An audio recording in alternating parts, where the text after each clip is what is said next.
Well, hey guys, welcome to Star Wars on High.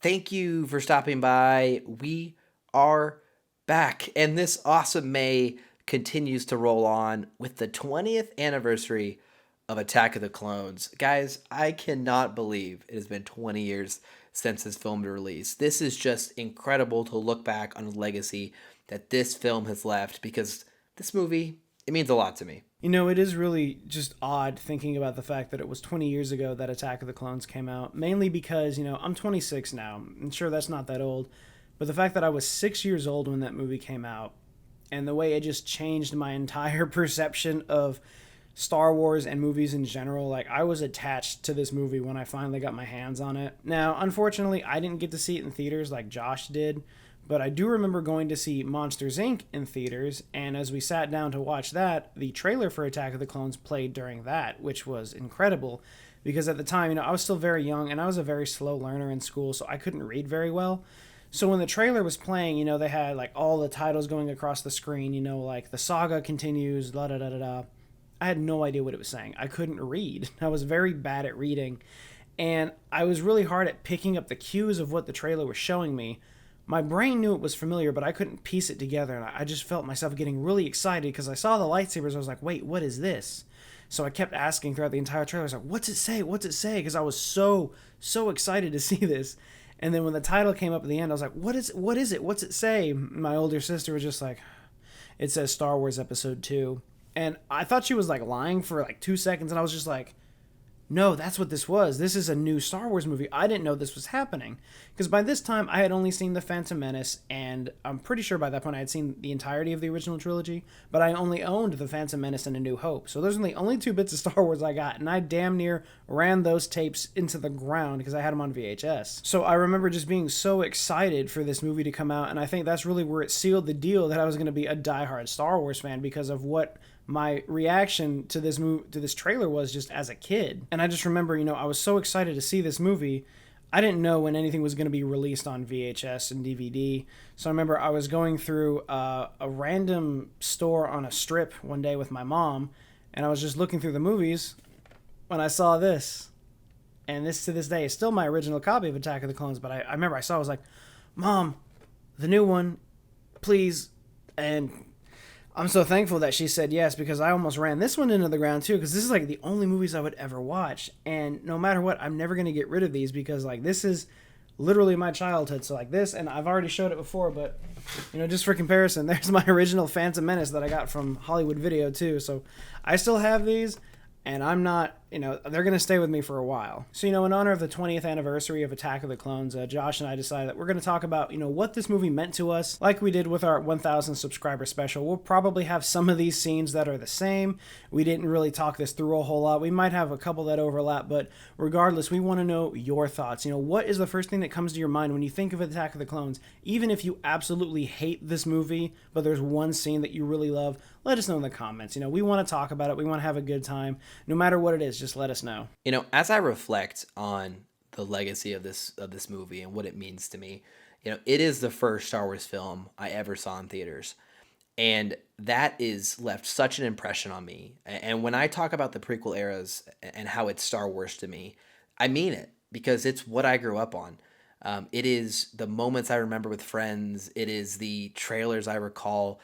I remember when Doritos literally had a promotion where inside the bags there would be a little like 3D puzzle piece you could hold up to the light and see like a holographic image. And I had the yellow clone trooper ones and I thought it was so cool.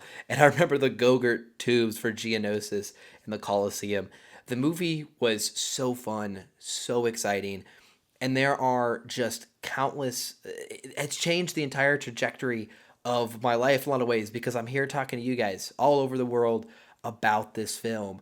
And even though there were a bunch of original trilogy fans, and I still hear Attack of the Clones get a lot of criticism today, I wouldn't have it any other way. I love that film, and I actually even look at it more favorably as I age. Actually, just making this video has made me smile because I think about my favorite moments, my favorite scenes. There are so many things that stick out to me. The Camino scenes are so good. The Jango Fett versus Obi-Wan fight is phenomenal, but I'm not even talking about that.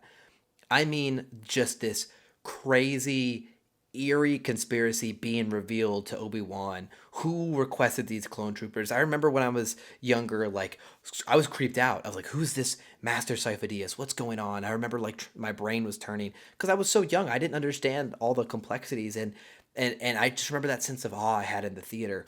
And still today, it leaves such a mark. And think about what Camino has grown to be in the Clone Wars and the Bad Batch. It's just incredible. That was the starting point. Some of our favorite characters and moments in all of Star Wars.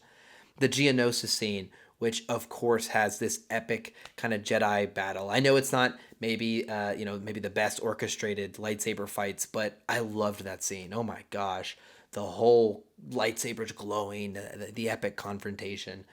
And then I think, even beyond that, towards the end of the film, one of probably the most iconic moments for me in all of Star Wars is when we flash over the clone troopers all lined up.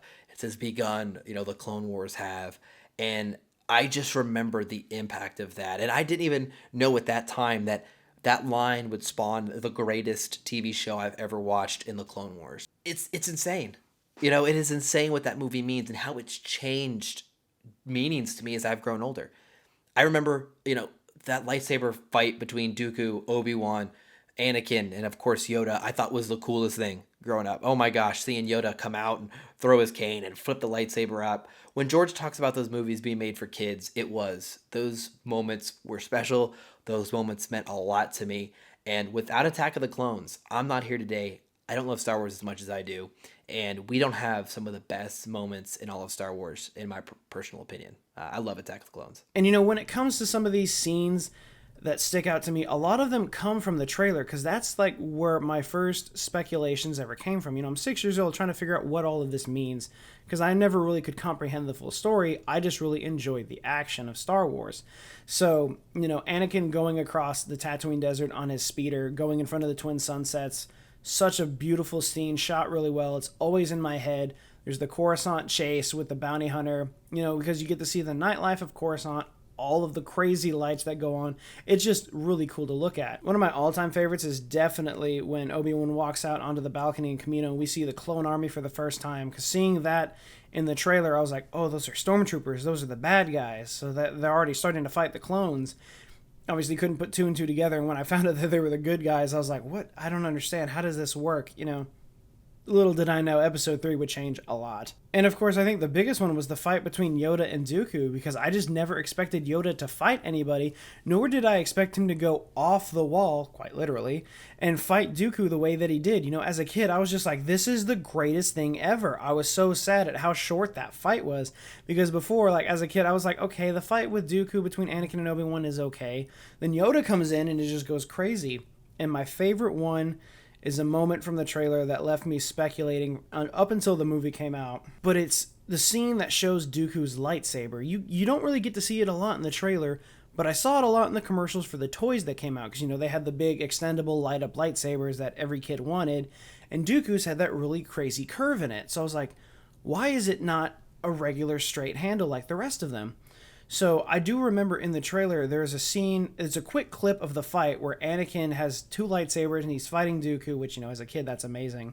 But I figured, at some point during this fight, I bet they get saber locked and Anakin tries to pull away, pulls down and smacks Dooku's hand against a rail, and that's why his lightsaber is bent. I didn't think it was curved, I thought it was bent, I thought it was broken. Little did I know. No, it's supposed to be curved, and that to this day is one of my favorite designs for the lightsaber. But I mean, just in general, I could sit here and talk about the movie all day just because it has such a special place to me because trust me, I know there's a lot of flaws in this movie. There's really bad writing, a lot of poor CGI. It's starting to not age very well. But I'm always going to watch it with a very heavy layer of nostalgia. No one can stop me. I'm going to love this movie until the end of time. But I just wanted to share those moments with you because, it's 20 years of a movie that I love so much, and I just wanted to express, what that means to me, as well as what it means to Josh. And for both of us to hear our personal experiences with the movie and how it brought us farther into the Star Wars fandom. So to put a bow on it, I feel old. 20 years ago, I had my first Star Wars theater experience, and I cannot overstate how much that meant for me and how much I love those movies and how much I appreciate what George built there because it really did hit right in the heart for me. There's moments I didn't even talk about that I love. I could go on and on for hours, but I want to keep this kind of short for you guys. But maybe one day Jimmy and I will have to spend some time breaking down every prequel video because the prequels to me are what I grew up on. I love them, and I always will. But what do you guys think about Attack of the Clones? I want to know what it means to you because I have a feeling that some of you will have a similar experience to me, but some of you might have a wildly different take on it. But I want to hear it. And we thank you guys so much for all of your support. Again, May is just an awesome month. We have Star Wars Celebration and Kenobi right around the corner. Stay tuned in. Make sure you guys like and subscribe. Thanks for being here. We'll see you again very soon.